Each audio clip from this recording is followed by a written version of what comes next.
So far her voice flowed on, like timorous brook that, lingering along a pebbled coast, doth fear to meet the sea. But sea it met, and shuddered, for the overwhelming voice of huge Enceladus swallowed it in wrath. The ponderous syllables like sullen waves in the half-glutted hollows of reef rocks came booming thus, while still upon his arm he leaned, not rising from supreme contempt. Or shall we listen to the overwise? Or to the over-foolish giant, gods? Not thunderbolt on thunderbolt, till all that rebel Jove's whole armoury were spent, not world on world upon these shoulders piled, could agonize me more than baby words in midst of this dethronement horrible. Speak, roar, shout, yell, ye sleepy titans, all. Do ye forget the blows, the buffets vile? Are ye not smitten by a youngling arm? Dost thou forget, sham monarch of the waves, thy scolding in the seas? What? Have I roused your spleens with so few simple words as these? Oh, joy, for now I see ye are not lost. Oh, joy, for now I see 1,000 eyes wide glaring for revenge.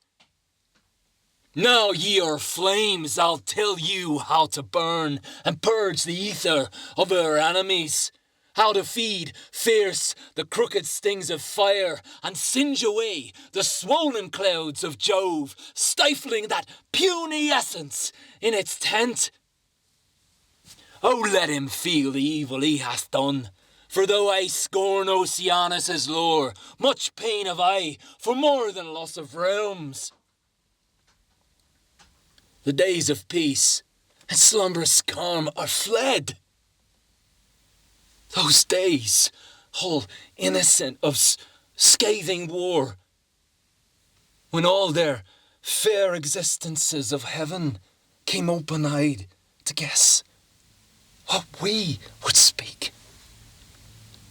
That was before our brows were taught to frown, before our lips knew else but solemn sounds. That was before we knew the winged thing, victory might be lost or might be won. And be ye mindful that Hyperion, our brightest brother, still is undisgraced. Hyperion, lo, his radiance is here.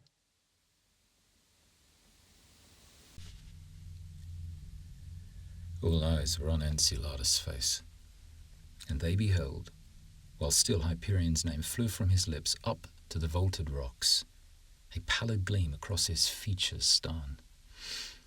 Not savage, for he saw full a many a god wrath as himself.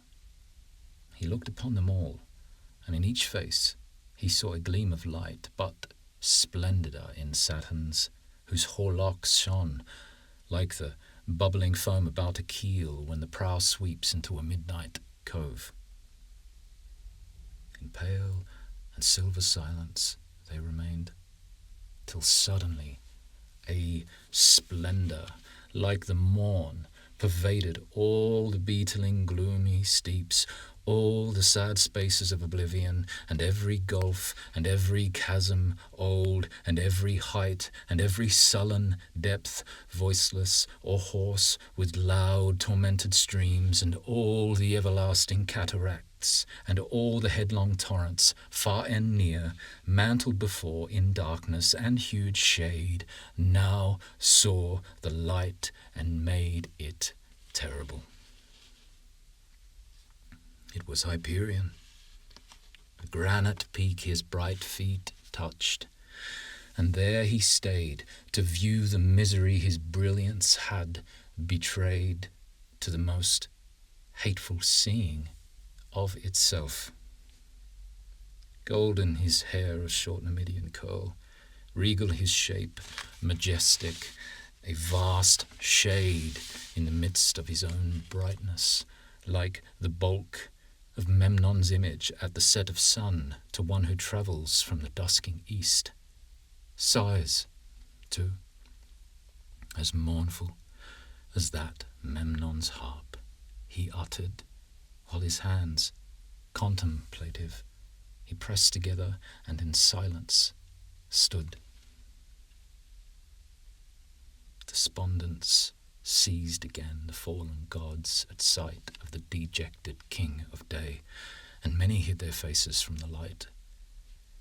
But fierce Enceladus sent forth his eyes among the brotherhood, and at their glare uprose Iapetus, and Creus too, and Phorcus, sea-born, and together strode to where he towered on his eminence. There those four shouted forth old Saturn's name. Hyperion from the peak loud answered, "Saturn!" Saturn sat near the mother of the gods, in whose face was no joy, though all the gods gave from their hollow throats the name of Saturn.